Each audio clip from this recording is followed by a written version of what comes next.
The money was good. It was absolute power, until it wasn't. Some of these men once had enough pull to influence governments. They had net worths that numbered within the billions. They ate and lived like kings, but within these walls, they couldn't even find the space to pee without a security camera in their face. As silence screams through their rusted chains, let us now explore the boxes from which these cartel bosses lived their lives. ADX Florence, Supermax, USA. First on our list is ADX Florence, also known as the Alcatraz of the Rockies. So far, it is the most secure federal prison in the United States, designed to house the most dangerous criminals, including terrorists, spies, and cartel leaders, under extreme security measures. Think Azkaban, but with human guards. The primary purpose of this prison is to contain inmates who pose a significant threat to national security. It's also for dudes who live by the sword and are also escape risks within other prison systems. Kinda like super detention for super rebels. It is a prison that prioritizes maximum isolation and control. Inmates are confined to 7 by 12-foot cells for 23 hours a day, made of solid concrete, and including a concrete bed, not even a mattress, a desk, and a combination sink toilet. The only window is a narrow slit, which is, of course, angled to prevent inmates from working out where exactly they are within the facility. This isolation extends to the exercise areas, which are small, cage-like pens where inmates are allowed limited movement under strict supervision. Even the strictest parents do not do this much. Let's not even talk about the actual measures the prison employs to prevent escape. It is earmarked by 12-foot razor wire fences, guard towers, motion detectors, and pressure pads. Inside, there are 1,400 remote-controlled steel doors, and every movement is monitored by cameras and motion sensors. The control center can initiate a lockdown at any sign of an escape attempt. And for what? Just to house notorious criminals like El Chapo, the Unabomber, Ramzi Youssef, and Dzhokhar Tsarnaev. It's not like these dudes need that much supervision. Not like El Chapo didn't escape from one prison already in Mexico. In ADX Florence, inmates experience extreme isolation with minimal human interaction. Meals are delivered through slots in their cell doors, and amenities are limited to a small television and radio, earned through good behavior. Communication with the outside world is heavily restricted. Phone calls and visits are tightly controlled, reducing external contact to the bare minimum. Inmates are confined to their cells for 23 hours a day, with 1 hour allowed for exercise in a small, enclosed area. It's a punitive environment, but what can one say? Only the very best accommodation for the very best criminals. There is a clear emphasis on control over social interaction. You can debate about containment versus rehabilitation all you want, but ADX makes no pretense at what it is, a containment facility. Former Warden Robert Hood described ADX as a clean version of hell. You could almost feel sorry for El Chapo. Almost. USP Hazleton. When a prison is nicknamed Misery Mountain, you know it's not a place where deers drink water in clear streams while fairies frolic in the trees. As far as prisons go, this is the place for inmate violence, inhuman conditions, and like the nickname describes, overall misery. It doesn't need to be a supermax like Florence, but medical neglect and systemic abuse by staff are of course common. For hardened criminals to complain like babies about near-freezing temperatures and many other things, you know it's not a cakewalk. Additionally, the prison has a significant problem with staff corruption and contraband smuggling, which only increases the problem among inmates. Juan Garcia Abrego and Alfredo Beltran Leyva used to be VIPs at this very impressive 5-star establishment Jew. As former head of the Gulf Cartel, Juan Abrego is serving a life sentence for his role in trafficking vast quantities of narcotics across the US-Mexico border. Alfredo, on the other hand, was one of the Beltran Leyva brothers and was also incarcerated at Hazleton before being transferred to ADX Florence. Personally, I'd have taken the upgrade as a compliment. This was the same facility where mobster James Whitey Bulger was killed shortly after his transfer, costing about $129 million in 2004 to build. This mammoth facility spans over 996 acres, covering over 650,000 square feet and including 6 two-story buildings. Like most prisons, it has several other buildings, including places for programs and factories where prisoners may work. It's also protected by a triple prison fence with a taut wire system and monitored by 6 guard towers. Frequent lockdowns in Hazleton last for extended periods, during which inmates are confined to their cells. The cause of these may range from minor incidents to administrative decisions, all the more to break the spirit of already broken men. There have also been numerous reports of verbal and physical abuse by correctional officers. Overall, USP Hazleton's reputation as Misery Mountain is well earned. With a history of violence, corruption, and neglect painting a grim picture of life inside the prison, the only credit to it is that it is not ADX Florence. USP Atwater.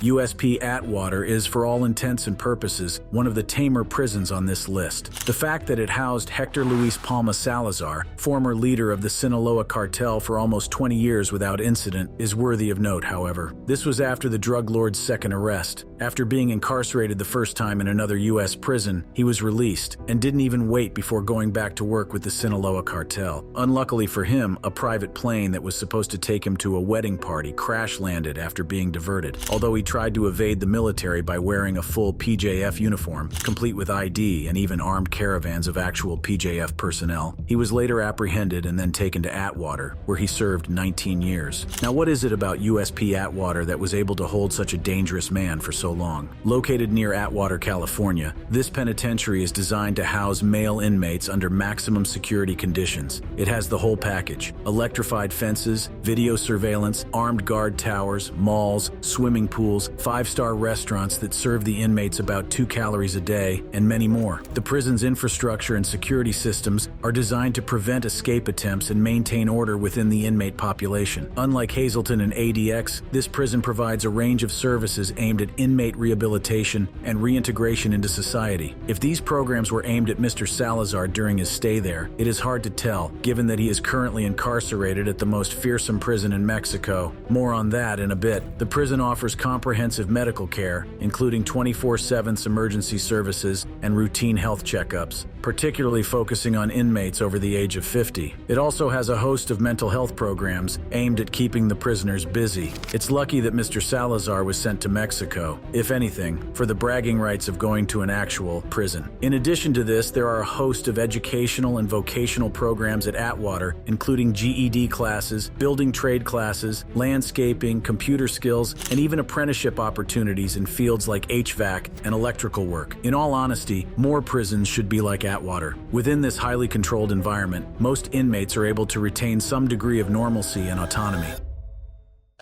La Roca Penitentiary. Also known as the literal prison, this prison is definitely the most dangerous in Ecuador. Following brutal massacres that rocked the country's news lines in 2021, it has been clear to all that this place is a hotbed for violence and chaos, particularly within the context of gang violence. Built to hold just 5,000 inmates, it is said that by 2021, the prison now holds about double that capacity. Also known as the literal penitentiary, a riot occurred in the place in September 2021. This riot would later result in the death of over 123 inmates, putting it in the history books as the deadliest prison fight in the country. A month later, another riot occurred, and about 60 inmates were killed. From this, you can tell the kind of hard men that call this prison their home. It houses some of the most dangerous criminals, including Jose Adolfo Macias, also known as Fito, leader of the Los Choneros gang. A prominent figure in Ecuador's criminal underworld, Fito became the gang leader following the murder of his predecessor, Jorge Luis Zambrano, in 2020. For those who do not know much about the Los Choneros gang, think of them as experts in drug trafficking and violent crime. It's no surprise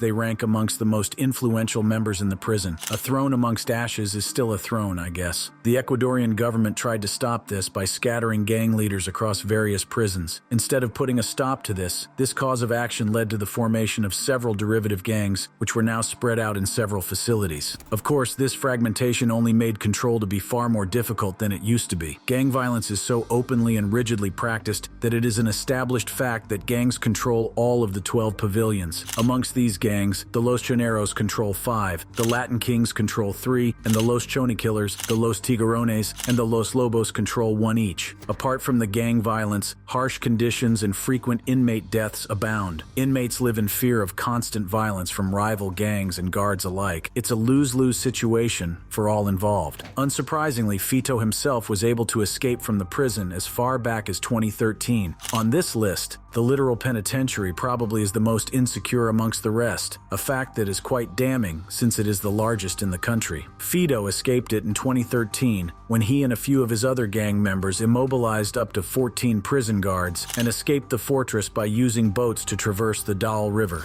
They were captured again just 2 months later, but in January this year, Fito once again escaped his prison cell, leading the president of Ecuador to declare a state of emergency, which led to what is being called the 2024 Ecuadorian conflict. Till now, Fito is at large, but I doubt anyone takes the La Roca Penitentiary seriously. For a criminal to maintain a lot of internal control in a prison, to the extent that prison guards gave them preferential treatment, it's something all right.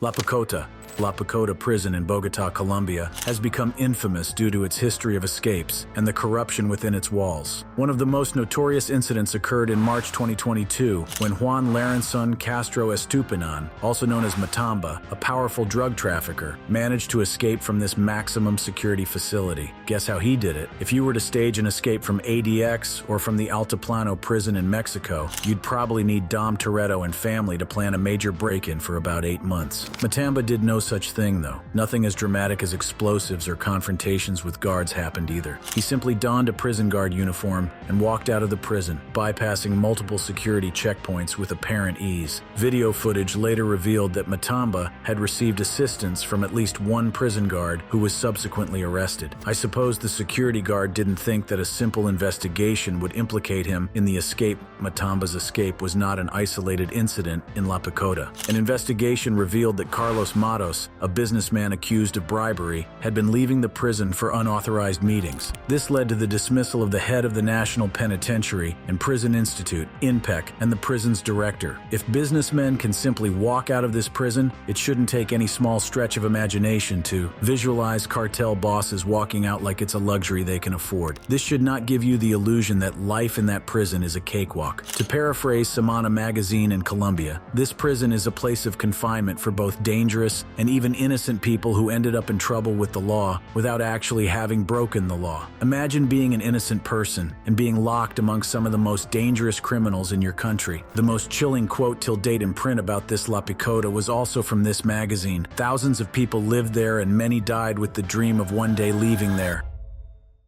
Altiplano Prison, Mexico.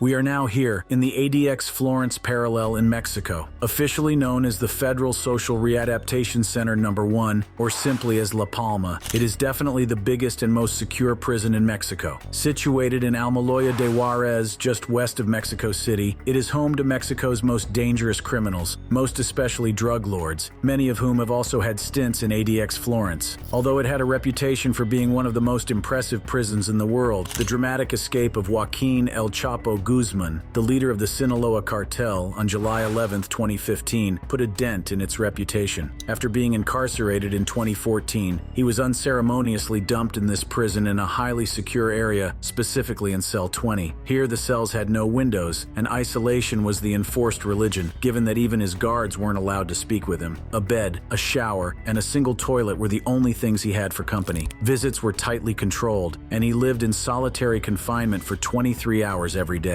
The airspace around the place was also designated restricted to prevent him from escaping aerially. The crime boss was able to escape through a mile-long tunnel that started beneath the shower in his cell. According to reports, this was the only area of his cell that was not visible from the security camera. When prison authorities noticed that he had not reappeared for up to 25 minutes, they immediately sent personnel scrambling to make sure that everything was okay. When they reached the cell, they immediately noticed that El Chapo was gone. The tunnel underneath the shower led to a construction site about 1.5 kilometers away and was well equipped with artificial light, air ducts, and even quality construction materials, proving that the escape plan was very well put together. On top of this, a motorbike was found there, leading authorities to believe that El Chapo had been transporting and receiving materials using that tunnel for a long time. In spite of this, do not mistake Altiplano for a bum. It is built to be an absolute fortress, with strict protocols to prevent escapes that include high walls, armed guards, extensive surveillance, and digital systems aimed to keep the prisoners in. Things have changed a lot since El Chapo's escape. Though it indicated a clear case of corruption and insider help, Altiplano has had no other major cause for concern. The firing of several high-ranking officials within the prison administration, as well as an investigation reform, may have had something to do with that. Other prisoners that have been and are still currently incarcerated in Altiplano include Miguel Angel Felix Gallardo, founder of the modern Mexican drug trade; El Narco de Narcos, former leader of Guadalajara Cartel; El Chapo, El Palan of the Gulf Cartel; El Maro of the Santa Rosa de Lima Cartel, and many more.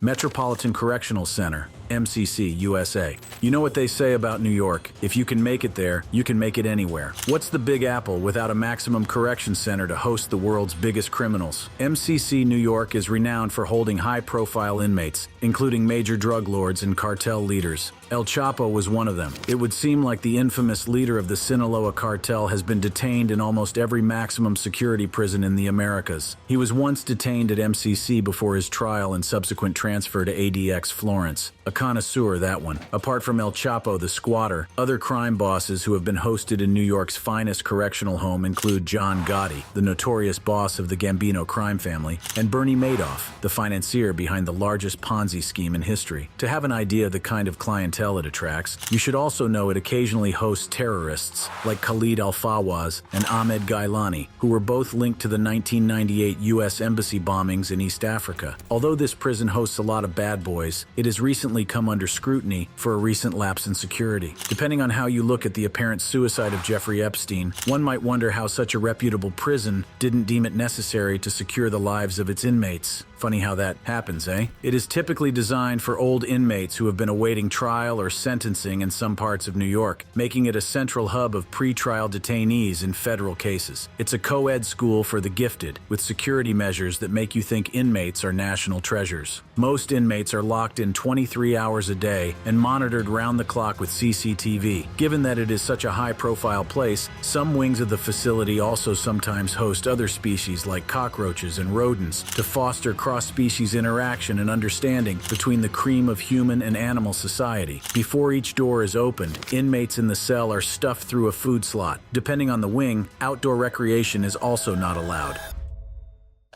USP Terre Haute. This prison in Indiana is a high-security prison that frankly only managed to claw its way up to this list. It currently houses Ocio Cardenas Gallin, former boss of the Gulf Cartel, who was once one of Mexico's most powerful drug trafficking companies. Make no mistake, though, Ocio is no lightweight when the names of major cartel bosses are mentioned. A former federal agent known for recruiting ex-members of the Mexican Army Special Forces to become an armed wing of his cartel, he showed vision and created alliances to solidify his hold on his turf until he was arrested in 2003. At some point, his Gulf cartel rivaled even the Sinaloa cartel, but after a short stint in La Palma where he still managed to control his cartel through messages sent through his lawyers and guards, he was extradited to the U.S. He was first taken to ADX Florence, isolated and then ferried to 2 other prisons before he was settled in Terre Haute. Nothing about USP Terre Haute is very special, to be frank. It contains 6 housing units. One of these units has been referred to as a faith-based unit in which inmates are allowed to participate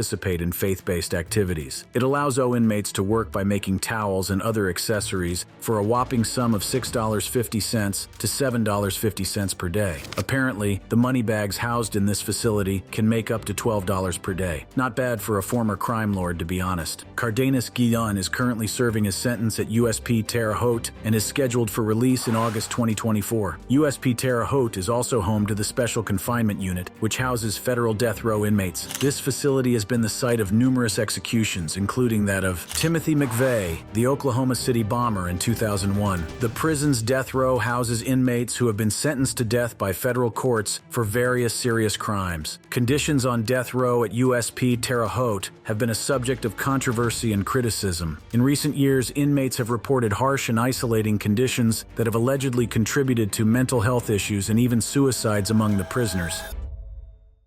Terrorism Confinement Center, El Salvador. The Terrorism Confinement Center, Centro de Confinamiento del Terrorismo, or CCOT, in Tecoluca, El Salvador, is a maximum security prison built as part of a large-scale crackdown on gang violence initiated by President Nayib Bukele. I'm sure most of you have heard of this prison by now. It opened in February 2023, and many credit it as one of the reasons El Salvador went from one of the most dangerous countries in the world to one of the safest overnight. CCOT is designed to hold up to 40,000 inmates and is considered one of the world's largest secure prisons. Largest, yes, but secure, probably. I doubt the prisoners in that place would even ever work up the courage to try anything. This facility was constructed in response to escalating gang violence, particularly from MS-13 and Barrio 18, gangs that have plagued El Salvador for decades. The crackdown began in March 2022, following a surge in homicides, and has led to the arrest of nearly 80,000 individuals suspected of gang affiliations. A heavily fortified facility, it has extensive security measures and doohickeys, including a 15,000 15,000-volt electric fence, constant video surveillance, and 19 guard towers. New inmates are subject to brutal screenings, and their movements are continuously monitored. The word isolation is also taken very seriously, as the prison is built far away from urban centers and equipped with its own water and electricity systems. Should an inmate even escape, they'd have to traverse quite a distance before making it to the nearest home-free checkpoint. You may find the methods horrifying. Inmates are housed in overcrowded cells, with reports indicating that each prisoner has only about 0.6 square meters of personal space. Cells are equipped with minimal facilities, including concrete bunks without mattresses and controlled access to water. Prisoners are given generous helpings of about 3 calories per day, and they are required to eat with their hands, given that utensils are considered to be potential weapons. They are also subjected to strict confinement, with only 30 minutes of outdoor exercise allowed per day, during which they are shackled. Despite these clearly inhumane conditions, the Salvadoran government has defended these harsh measures as necessary for maintaining order and security. President Bucal's administration has highlighted the significant reduction in the country's homicide rate, which has dropped to the lowest in Latin America, and his approval ratings are through the roof, proving at least that the El Salvadorian public is largely on his side. Despite the government's claims of success, the conditions at CCOT have raised serious human rights concerns from organizations like Amnesty International, which have reported deaths due to inhumane conditions and denial of medical care. This prison stands out from the rest, not because of its methods, but because it is definitely one more important frontier in the debate between security and human rights.